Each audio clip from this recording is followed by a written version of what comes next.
Thank you. So, let's talk about art. Let's talk about art portraits. I'm going to start with painting, which I think nobody of you knows. It's a quite niche painting from a girl with a pearl earring. And it's not only shown to plug David's book. Actually, it's a story behind me showing this painting. So I went to the Mauritshuis about a couple of years ago, 5 years ago. And I saw this painting. I was wondering, why is this painting beautiful? Especially I was wondering, why do I like this painting? Is it me? Is it the painting? Is it somewhere in between? So I try to answer this question in the next 40 minutes. Come with me and yeah, I'll do my best. So my name is Gregor. I'm from the Empirical Aesthetics group in Jena, Germany. And the title of my talk is Objective Aesthetics, ? So, the talk consists of 3 parts. First, I want to talk about history and philosophy. So what is the difference between subjective and objective aesthetics? What are the positions of certain philosophers? Then I will give a brief introduction on global image properties. I'm not a mathematician, so don't be too harsh with me on this. And then I will show some applications of global image properties and refer back to the history and philosophy. The term aesthetics is not such a clear term as we now think, maybe. So back in ancient Greece, aesthetics referred to perception at all. So aesthesis, German term, not German term, Greek term for perception at all. This changed in the 18th century with Baumgarten, who referred to aesthetics as the philosophy of beauty. And so he narrowed the term. In later years, especially 20th, 21st century, aesthetics became the philosophy of arts, in a way, at least for some philosophers. So I will stick with this. So aesthetics as the philosophy or the science of beauty. So, and I will refer to arts as well. So basically there are 2 branches how you can approach beauty, subjective and objective. I will start with the subjective branch. So subjective just means that beauty lies in the eye of the beholder. So it's something that happens in us, in individuals. But there's a problem.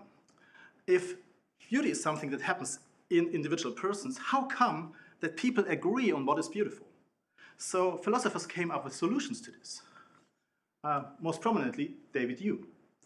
And he introduced the so-called excellent critic, which is basically somebody who knows about beauty, who has a specific acquired taste. So if I look at this, in my opinion, quite beautiful painting by Honor Daumier, Don Quixote, I have somebody that is well-versed in beauty, in arts, and he can tell me why this is beautiful. So something like an excellent critic. But for some philosophers, this wasn't enough. Enter Immanuel Kant.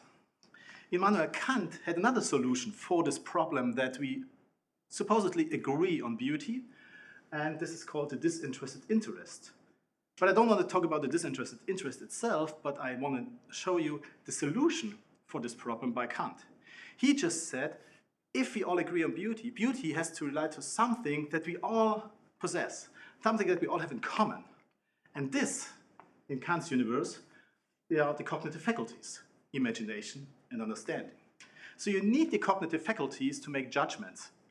Moral judgments, judgments on objects. So if you see something which is in the imagination, and then you have a term for it, that's the understanding. So to navigate your way through the world, you need your cognitive faculties. And beautiful things are some things that evoke, by disinterested interest, the free play of the cognitive faculties, meaning that you can't find an understanding for your imagination. So basically, beauty evokes from a riddle. If you see this object here by Jean Tinguely, it looks like it has a purpose, but it doesn't have a purpose. That's what happens. That's why Kant is very famous now in modern arts to argue for beauty here, because it's the unsolvable riddle, the free play of the cognitive faculties. You can't find an understanding for the imagination. Because I'm from the Friedrich-Schiller-Universität, I'm legally obliged to talk about Schiller very briefly. And he thought of beauty as a symbol of morality. So we basically have the three topics in philosophy: the truth, moral, and the beauty. And he connected the later two. So if something is beautiful, it shows you that it's moral. Oscar Wilde went one step further. Oscar Wilde said that he coined the term aestheticism, and he says beautiful things are moral. Schiller, it's a symbol. Oscar Wilde it's the same basically. So, small trigger warning. This photograph by James Nachtwey, Oscar Wilde would say, if it's beautiful, then it's good. It's morally good. That's the harsh position of Oscar Wilde. If you create a beautiful picture, then the brutality, the suffering is absolutely fine. It's morally. If you pile up dead bodies in a beautiful way, it's okay that they have died. It was morally obliged for them to die because they created a beautiful thing. So beauty is the same as moral. I do not agree. That's Wilde's position. So that's the subjective side. Coming to the objective side. I will come back here. Beauty lies within the beautiful thing itself. So it's not me personally. There's something inherent to the object that makes it beautiful. And there are basically two branches. The idealistic branch and the formalistic branch. Starting with the idealistic. So this is Plato, way, way back. Plato would say, there's no beauty in the world. But there's some shining through of ideas that make objects beautiful. The idea is more or less the prototype of an object in very naive terms. The prototype of an object, and if the if the idea shines through, this makes the object beautiful. Plato wasn't talking about arts. Plato hated arts. Hegel didn't. Hegel liked arts. So again, he's in the same line as Plato. Beauty is a sensuous appearing of the idea. I will show you what I mean by this. Again, with an example. Botticelli's Birth of Venus. Again, a painting I guess nobody knows. That's Venus, here right in the middle. And as an anatomist, I can tell you this is not what women look like. That's an idealized version of a woman. The head doesn't fit the body. The limbs are too long. The body itself is too slender. So it's like a Barbie doll in a way, in modern terms. So, but it's a combination of preferable body parts that fit together to let the idea shine through. And that's why I think this is painted philosophy. It's a beautiful depiction of a woman, but not a real depiction. It's an ideal depiction. This is in line with Plato, or more with Hegel, I would say. Now, come to my turf. Formalistic. It's really hard to read. I'm sorry about this, but I will explain it to you. The formalistic side. So basically I have two Germans here, Herbert and Zimmermann, Robert Zimmermann. Herbert said that beauty lies in the composition. So putting two objects together. One color alone cannot be beautiful. You need to have at least two colors to have contrast or some interplay between the colors. Objects alone have to be put opposite to another object to make it beautiful. So that's Herbert. Zimmermann, scholar of Herbert, went one step further. He said that beauty can be logically determined. So if you have some things like the golden ratio or some other things, then you will make beautiful things out of them. So while I agree with Herbert that beauty has something to do with composition, I think Zimmermann is a bit, the claim is too strong, in my opinion. But what does this mean? There's a famous Dada artist from Germany, Kurt Schwitters. And this is his Märzbild 32a. He's famous for his Märzmalerei. And he said that the material doesn't matter. All is about the relations. So if you measure this image, most of the rectangles are in the golden ratio. He created a beautiful object, in his mind beautiful, just by putting everything in the correct relation to each other. So that's Kurt Schwitters.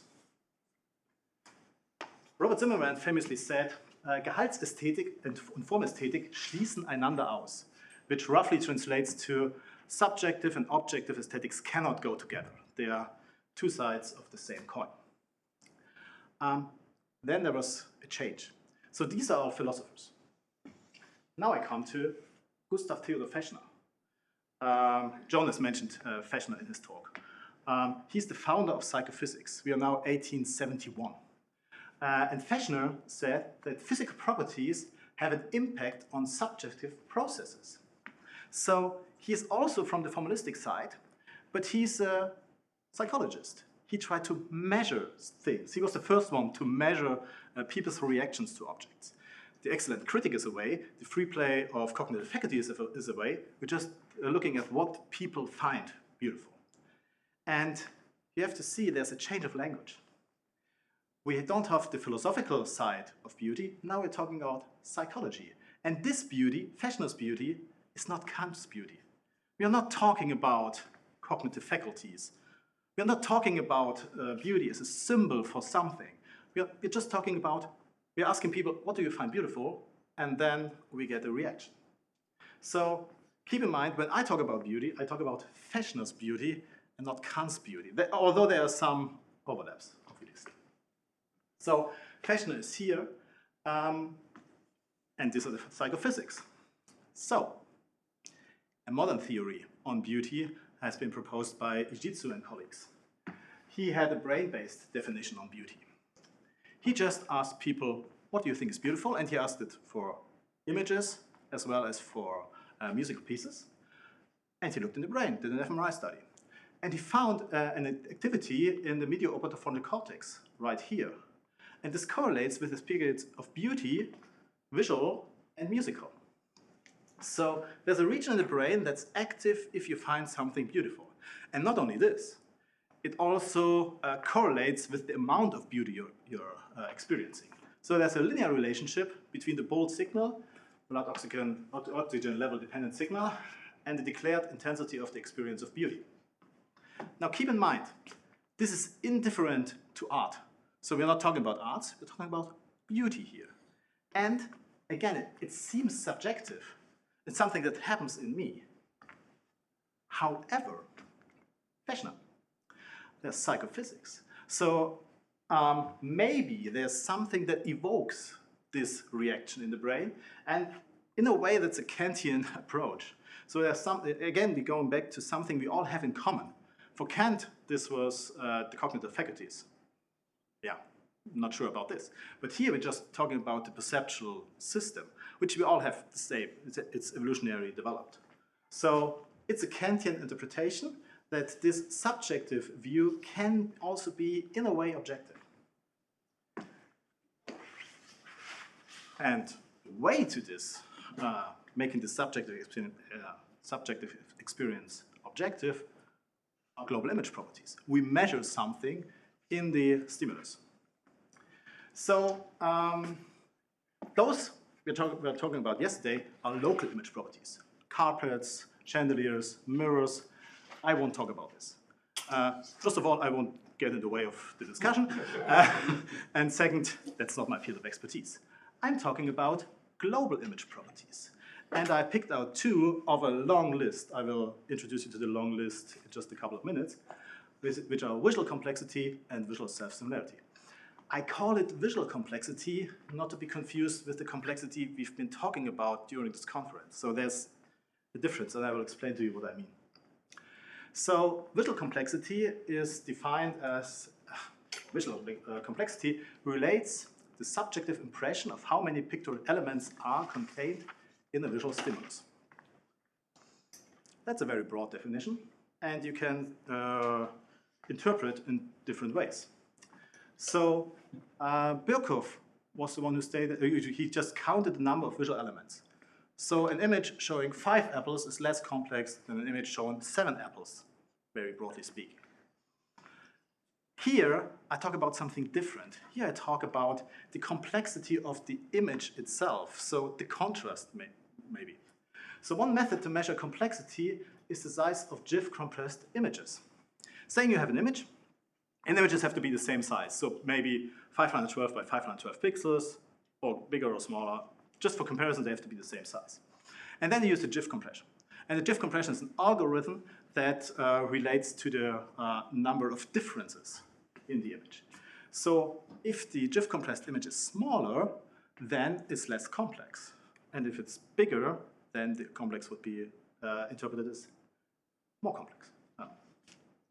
So that's a method that Forsyth used, and how does this relate to beauty?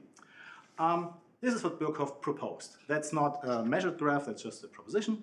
Complexity and preference have the relation of an inverted U-shaped curve. So medium complexity is preferred over low complexity and high complexity. And these were the results by Forsyth and colleagues. So he measured and asked for beauty in images with different complexity. And he used images from all fields. So those are examples of the images, abstract, artistic to natural, man-made, and somewhere in between. And you can see here again an inverted U-shaped curve. It's not really medium complexity, it's slightly moved to the more higher complexity, which might have to do something with interest. This has to be tested there, but that's what he found. So that's a way to measure complexity. Our group went a different path.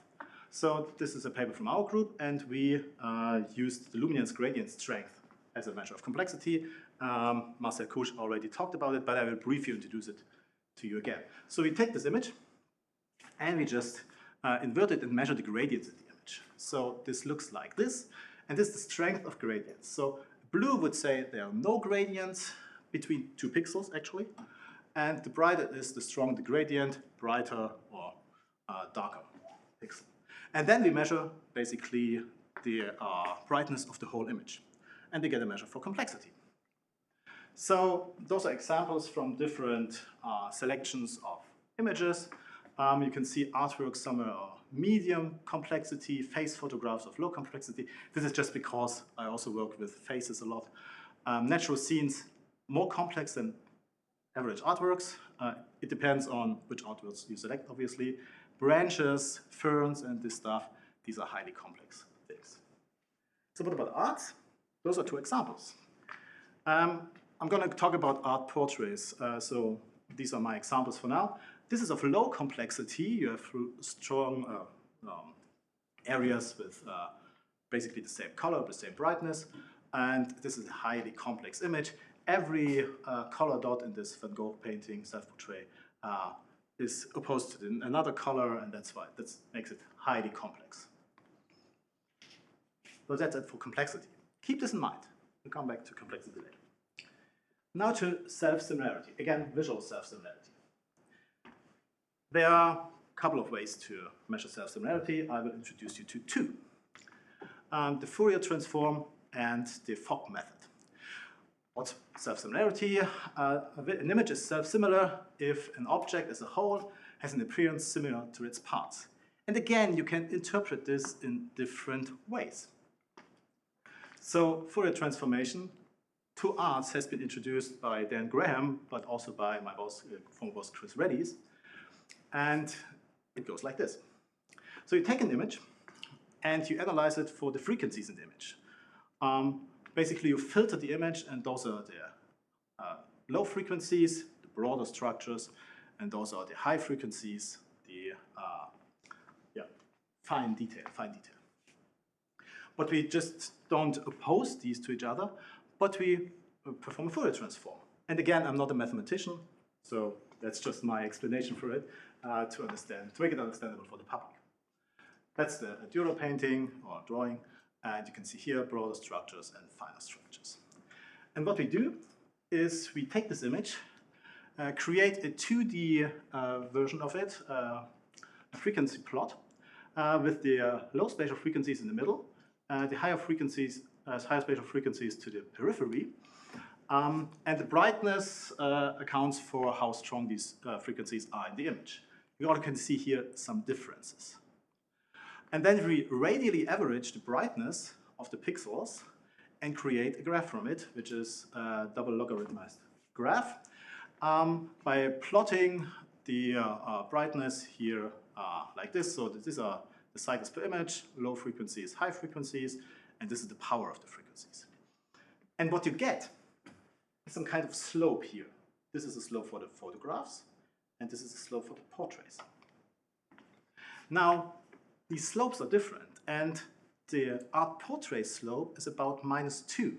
And -2 is an interesting number because it refers to scale invariance. So if you zoom in and zoom out of the image, the relation between broader structures and the fine detail remains the same, which is somewhat fractality, self-similarity. That's not the case for face photographs. And -2 is an interesting number, because you do not only find it in art portraits, but also in artistic depiction of landscapes and in landscape photos, and basically in several artistic depictions. So artists portray usually, not talking about modern art, not talking about Mondrian and Rothko, but artists display objects with a slope of -2. That's an interesting finding because it somewhat relates to the idea that the human visual system adapted evolutionary to its surroundings, and now human visual system does not think, but now these stimuli that have the slope of -2, that are scale invariant, evoke some kind of pleasure in us because it's beneficial for us. Another way to measure self-similarity is the so-called Fogg method, Fogg self-similarity. And again, this has been introduced by Marcel. Still want to reintroduce it to you so you won't forget it. You take this image, and then we analyze it for the anisotropy. You need anisotropy to come up with this Fogg self-similarity. So just follow me for anisotropy. Again, we analyze the whole image. It's a global image property, but not for the strength of gradients, but for the orientation of gradients. So in which direction are the lines, the contrast differences here, or the brightness differences here. And you can see here, blues is for the horizontal lines, greenish is for the vertical lines, and the other colors are somewhere in between. So you come up with histograms, with a histogram, and these columns stand for the amount of gradients in this direction. So this is 0 and 180 degrees, which are the horizontal gradients. They are stronger represented than the others in between. So you can see the vertical 90 and 270 degrees are a bit higher than the others. So that's what you get. If you would have an image with all gradients in the same direction, you would say that's highly anisotropic. If the gradients go randomly, then it's an isotropic image. So that's isotropy or anisotropy. Now, we divide this image to 4, 16, 64 hearts. You can even do 9, and you can do whatever you want, but just dividing the image and coming up with sub-images and analyzing the sub-images. So now we have this level 0, which is the whole image. Level 1 would be 4 images here, level 2, and level 3. And then we come up with a lot of histograms. So this is level 3 histograms. And we compare then level 0 histogram with the level 3 histograms in our method. And if they would be roughly the same, we would say that's a self-similar image. And if they deviate from each other, then it's not self-similar. And you get a number from 0 to 1, 0 standing for not self-similar, 1 standing for highly self-similar. Examples. Again, this is a portrait, and it's law of self-similarity. You have this background which has a completely different structure than the face or the clothing. Here, the background has, in a way, the same structure as the face and as the clothing. This is not dependent on the brightness, but it's just depending on the structure, on the orientation of gradients. So that's a high self-similar image, that's a low self-similar image. Again, some examples. Artworks, again, depending on what artworks you take, this is 0.7 approximately, which is roughly the same as natural scenes. Simple objects are lower, face photographs are lower, and branches, again, are higher in self-similarity. So these are averages over some? These are averages over a long, huge sample. Over some selection of them? Yeah, yeah. That's from the paper. And I'm not agreeing with these averages. There are problems here, but this is from the 2013 paper from our group. It highly depends on which stimuli you select. But these are 100 images from each group, which is, in my opinion, too low, the number. But I'm coming back to this later. So what we created, and it's not published yet, unfortunately, is a so-called SIP machine, which is a toolbox. This will be published in hopefully 2 months, maybe 3. And it's free to use. It will be on GitHub. It's browser-based, and you can select whatever image properties you want to compute. These are the three I introduced you to, but there are lots of other. We have convoluted neural networks, edge density measures, symmetry measures, color measures a lot. So you can use this toolbox to analyze any amount of images. You don't have to upload the image. There's sometimes copyright problems there. So it's on your browser. You just have to install it once, and then you can let your computer do the work. For huge data sets, it might take some time, especially for the CNN features and the edge density. For the others, it's quite fast. So depending on the size of images, there will be an explanation. There hopefully will be a manuscript coming out at the same time. So we are working on this right now. So everybody can use these measures. So I have 50 minutes left, which is perfect, actually. And I'll show you some applications. What do we do with these measures? What can we find out? Again, I'm here. So I'm talking about beauty, but mostly beauty in arts, which is related. I'm on the objective side, and I'm a follower of Gustav Theodor Fechner. I measure psychological experiences and correlate it with statistical image properties or physical properties. So again, this is the toolbox. And again, that's not published data, and I haven't done it. It's by a colleague of mine, by Ralph. Oh no, it's not here. Sorry. So let's start with this. That's okay. So we have a huge data set, which is called a genesthetics database. It's not huge, but it's kind of big. It's 1,600 art images. And we applied these measures, and we found that complexity changes over the years and over styles. So images are sometimes more complex, sometimes less complex, depending on the style. However, self-similarity is really stable. So this means that style affects complexity, but it does not affect self-similarity. And we did an analysis here. It's a Tukey test and to find subgroups. We did not find any subgroups for the self-similarity. We found 5 significant subgroups for our complexity. So this means that relatively high degree of self-similarity or scale invariance in an interpretation of scale invariance is stable over time and style, which was surprising to us, but it's an interesting finding in my opinion. So this is what I mean. Again, these are 2 examples. Here you have the measures for self-similarity, which are the same between this realist painting and this Gregor from Mannerism. But the complexity is completely different. So you have 2 images that have same self-similarity, roughly the same, but the complexity, this is much more complex than this image. So complexity changes, self-similarity remains stable. And this is the thing I want to talk to you about, I want to tell you about from Ralph. So we collected a number of data sets, and we found 13 data sets that have been rated before. And we are just using data sets with more than 1,000 images. Some of them have 20,000, 30,000 images. These 3 are, actually these are 3 or 4 because there are different ratings here. This is a genesthetics data set. These are artworks. This is AI-generated arts, and those are photographs. And then we looked for correlations of our measures with these ratings here. And those are the 3 measures I told you about: complexity, this is Hawk complexity, Fourier slope, and Fock self-similarity. And we found that Fourier slope correlates positively with ratings for 9 out of 13 databases. Self-similarity is negatively. I will tell you why this might be the case. For 5, it's not that much, actually, but it's a more complicated story. And complexity is a bit all over the place, lots of no correlations. But the most important things are here, in my opinion. These are the artworks. So that's what we found.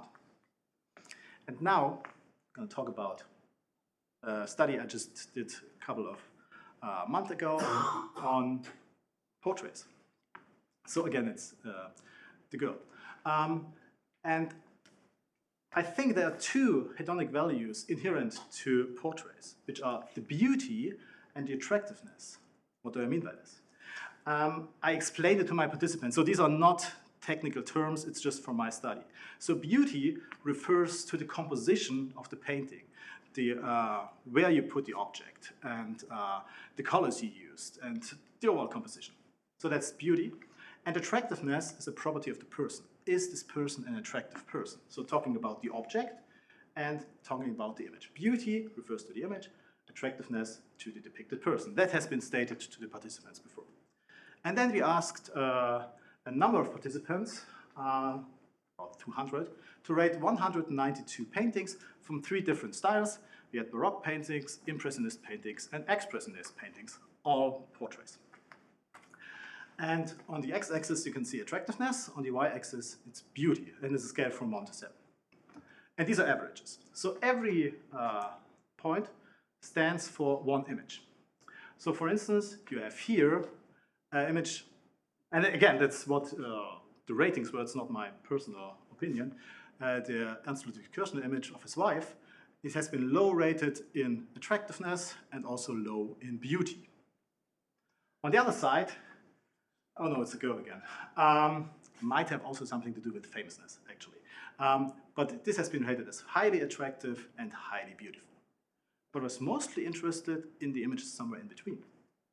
So the monk painting, Summer Nights, has been rated as an attractive person, relatively attractive, but low on beauty. And the Brace David, it's not an attractive person, but it's a highly beautiful depiction. So why do I do this? Why do I disentangle it? Yeah, because I want to correlate it with image statistics. So we have a strong correlation between attractiveness and beauty ratings. Although I explained that these are 2 completely different measures, people are really bad in differentiating the 2. But still, there are differences, as I showed you before, but there's a high correlation. But what about image statistics?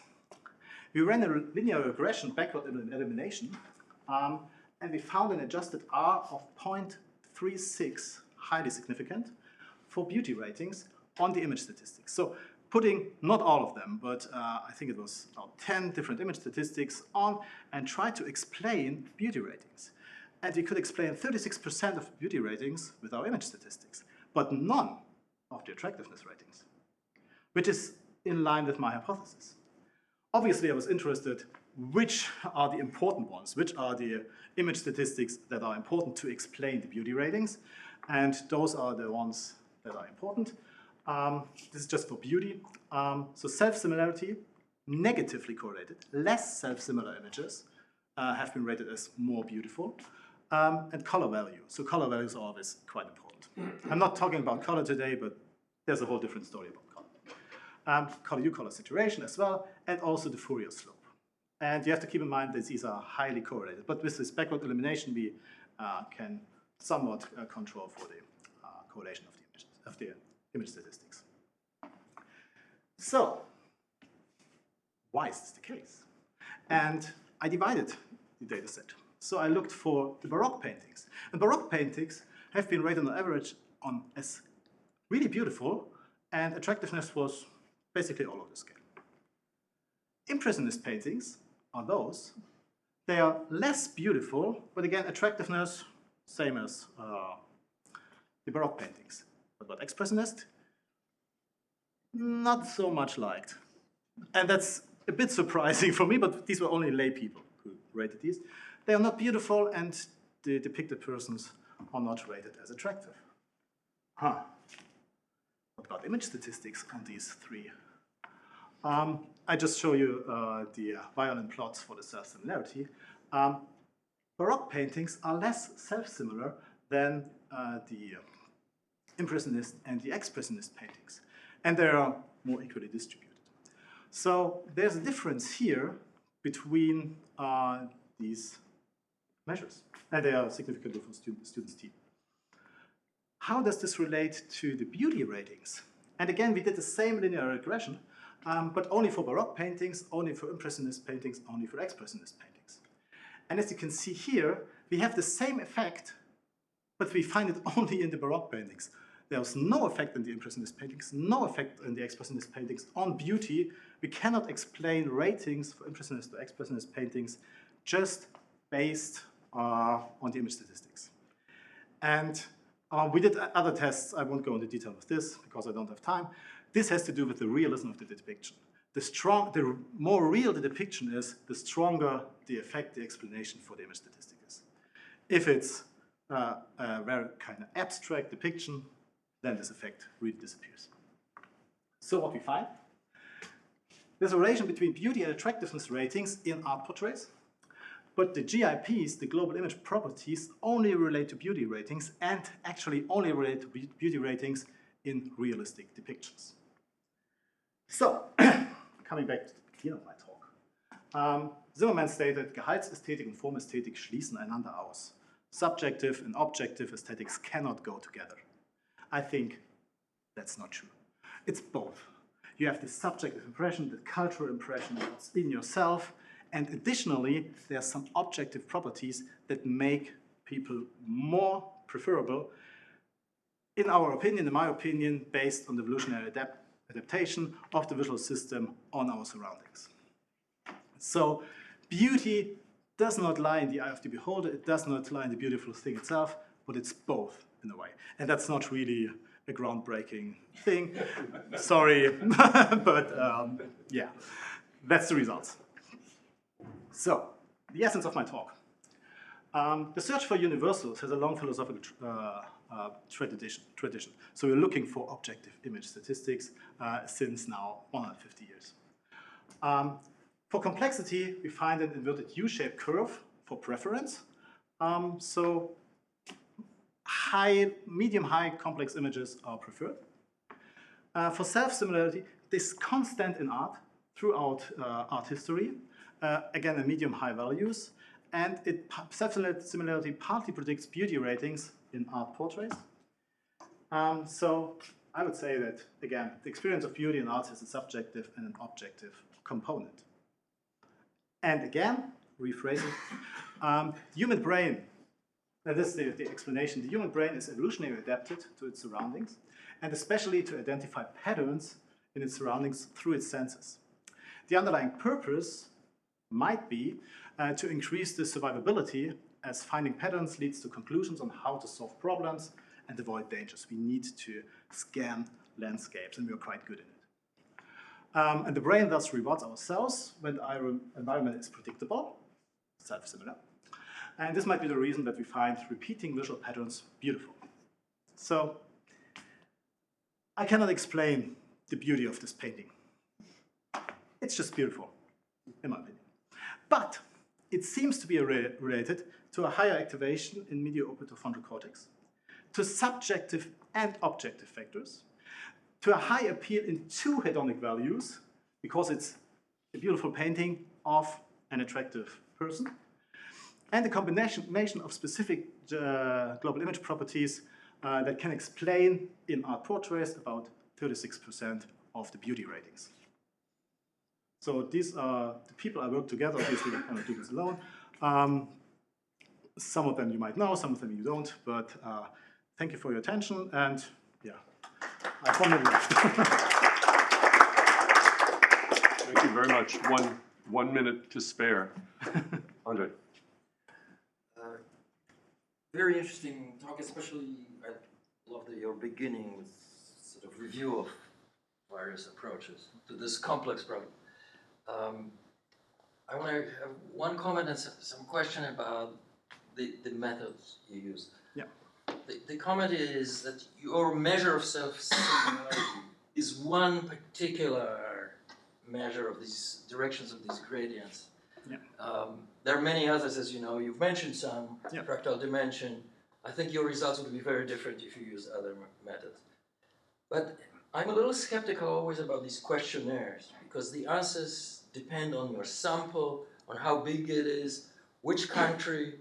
What did you do to make your questionnaires reliable? So it's a problem. It's obviously a problem, and all these questionnaires are flawed in a way.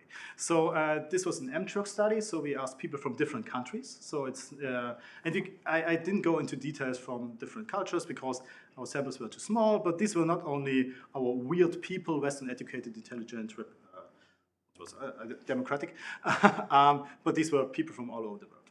Secondly, we collected images and we... How many people do you have? In this case, 200, which is... Tiny. It's tiny, yeah, I know. But it's a matter of finances, actually. Here. We want to repeat it with a larger group. Actually, that's planned.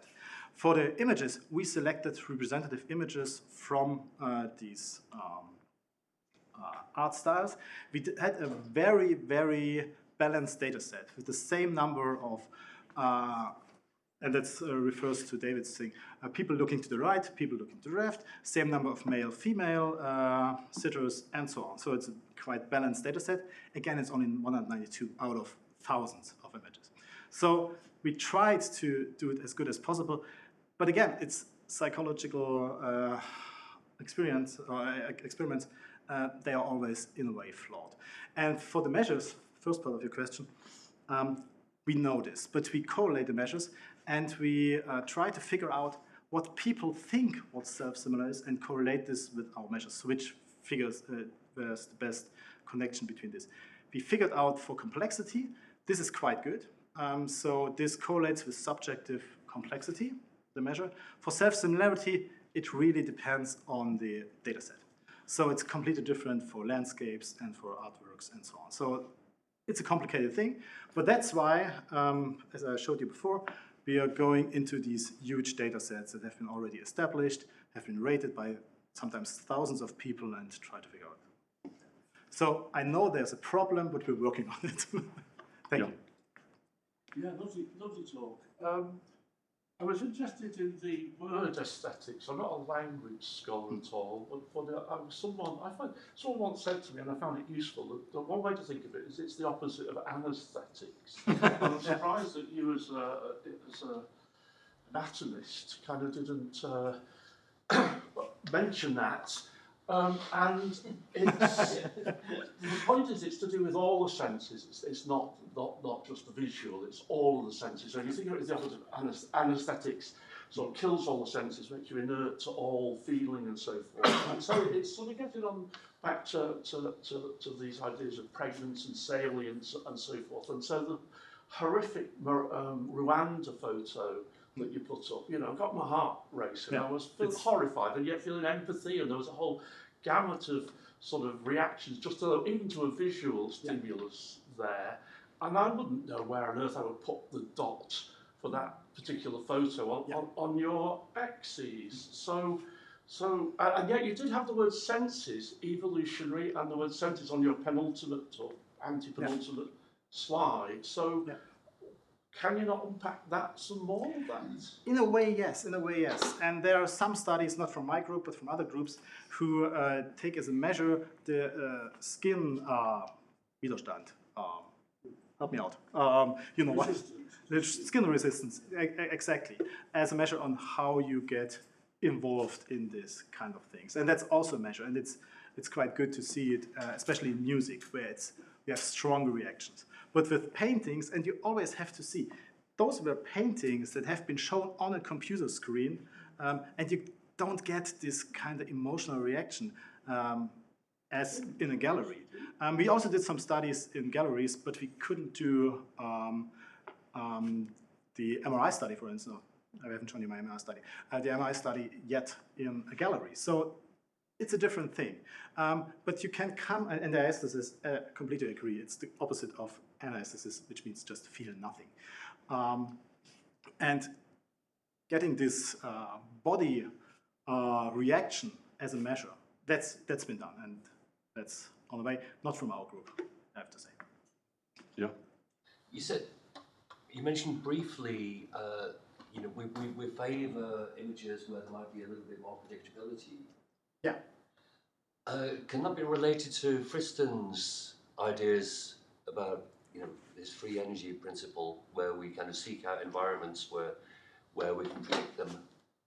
Yeah, actually this is related to free energy to fluency to saliency, but these are neurological concepts, fluency and saliency, that have not been described yet so good. But there are lots of papers who kind of contrapose these things together. So it's saving energy to be ready to see changes in your environment.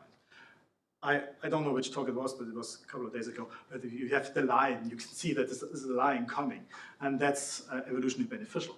Yeah, this just saves energy in its fluent stimuli. But coming from a neuroscience perspective, I think it's not really well explained in the brain what happens there to save the energy. It's just a theory at the moment. Yeah. Thank you for your talk. That's really interesting. Something I've been thinking about for some time. So my question, I come from an art historical perspective. My question is to do with the definition of beauty as an invariant, and especially a historical invariant. So in your methodology, how do you take that into account? So at the level of society, you know, different societies historically will appreciate different types of beauty, different types of art objects. But I was thinking, because, you know, you're working in the moment, and, you know, I can't expect you to ask people from the Middle East. Exactly. You know, that's fine. But at the level of the subject, are you thinking of integrating the question of evolution? You know, people who are exposed to different types of art, will they react differently? You know, are you... Actually, yes. The evolution within the subject itself of their appreciation of beauty, is that something that you're thinking about? Yeah, 2 points.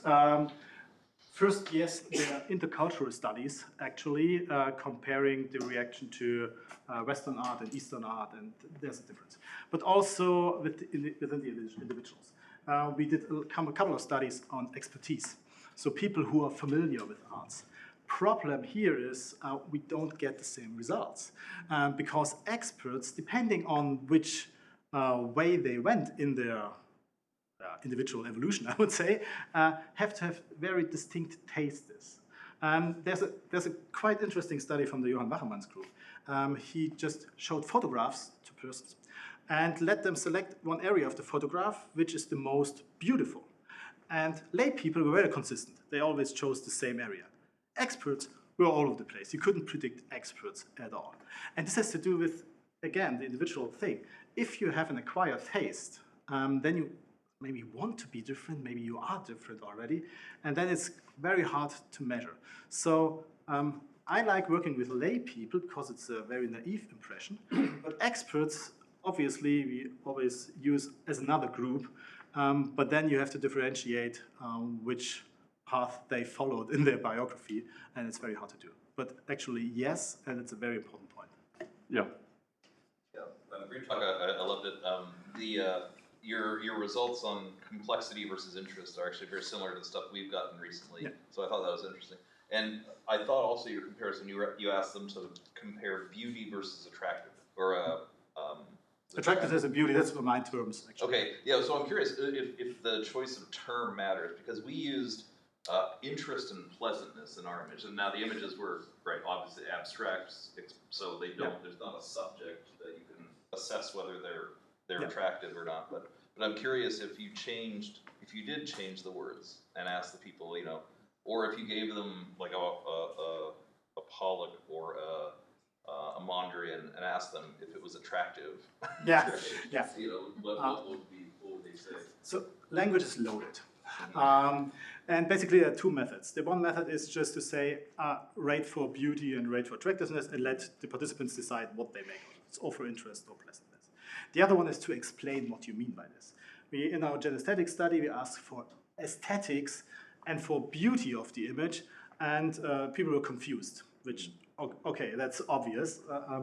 But then we explained what we meant, and this is just what we meant, our definition, which is not a global definition. Aesthetics just meant, would you say that's overall preferred by society, and beauty, would you like it personally? So that was our definition.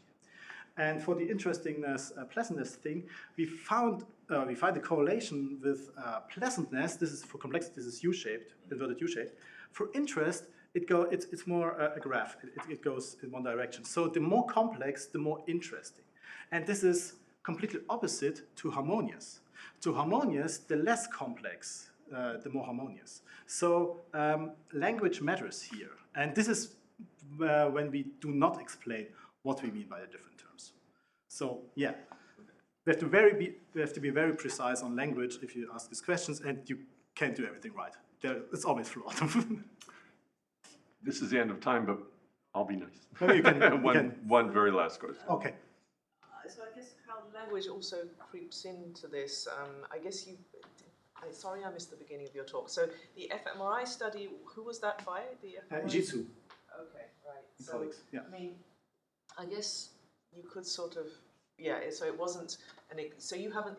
Did you do also some? Yeah. Did also some fMRI studies. I had to remove it. It just didn't fit. I guess did you see verbal areas sort of interacting a little bit with? Not yet. Not that I'm aware of. Actually, that's a good question. I'm not sure. I haven't seen a study where the verbal interaction. Obviously, there's some overlap in this medium of the frontal cortex with poetry. Yes, this is what we find. So if you find poems that you like, then the same area. But also, and also I had to skip this. I did study on mathematical equations. They evoke the same areas if you like these mathematical equations. So there's a beauty in there. In non-mathematicians. In mathematicians, it had also only been tested in mathematicians. We did a study on expertise on mathematics, but it wasn't an MRI study. But in mathematicians, it evokes pleasure. So the meaning of the mathematical equation is pleasurable. So language, yes, but only for poetry, not for this beauty and what beauty this means from the way of this. Very nice. Well, let's thank our speaker again. No, thank you so much.